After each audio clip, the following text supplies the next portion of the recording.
Udhna police સ્ટેશનમાં છેલ્લા 5 વર્ષથી સગીર વયની છોકરીનું અપહરણ કરી નાસ્તા ફરતા આરોપીને પકડી પાડતી ઉધના પોલીસ સર્વેલન્સ ટીમ.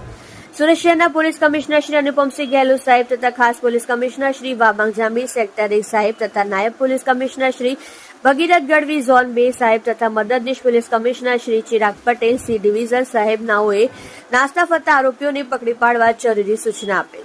ઉપરોક્ત સૂચના અનુસંધાને પોલીસ ઇન્સ્પેક્ટર શ્રી એસ.એન. દેસાઈ સાહેબ તથા પોલીસ ઇન્સ્પેક્ટર શ્રી વી.બી. ગોહિલ સાહેબ તથા સર્વેલન્સ પોલીસ ઇન્સ્પેક્ટર એક જે મચ્છર નાઓના માર્ગદર્શન હેઠળ સર્વેલન્સ આસિસ્ટન્ટ હેડ કોન્સ્ટેબલ આનંદ રત્નાભાઈ તથા આસિસ્ટન્ટ પોલીસ કોન્સ્ટેબલ રાહુલભાઈ ઈશ્વરભાઈ નાઓએ ટેકનિકલ સર્વેલન્સ તથા હ્યુમન સોર્સિસ આધારે છેલ્લા 5 વર્ષથી સગીર વયની છોકરીનું અપહરણ કરી ઉધના પોલીસ સ્ટેશનના ગુનામાં નાસ્તો ફરતો આરોપી સચિન મક્કન ઢીવરે ઉંમર વર્ષ 26 રહેઠાણ ગામ કોથલ તાલુકો શાહદા જિલ્લો નંદરબાર મહારાષ્ટ્રને પકડી પાડી ખૂબ જ સારી અને પ્રશંસનીય કામગીરી કરેલ છે.